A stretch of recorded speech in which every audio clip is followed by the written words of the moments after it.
Салам достор, сіздер менен кайрадан Санарип бала. Азыр тренд болуп жаткан ушундай видеолорду, сүрөттөрдү кантип жасалышын мен силерге азыр көрсөтөм.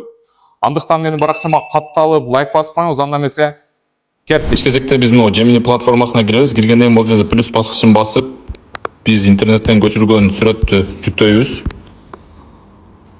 Жүктөлгөндөн кийин бул жака даяр промпту салабыз дагы бул жерде банандын сүрөтү турган изображение басып коебуз.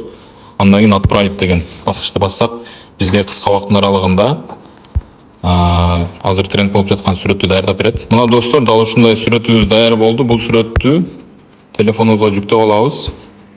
Андан кийин Google'дан же болбосо каалаган браузерден Pixverse деген платформага киребиз. Кирип туруп бул жака биз жасаган сүрөтүбүздү бул жака көчүрөбүз.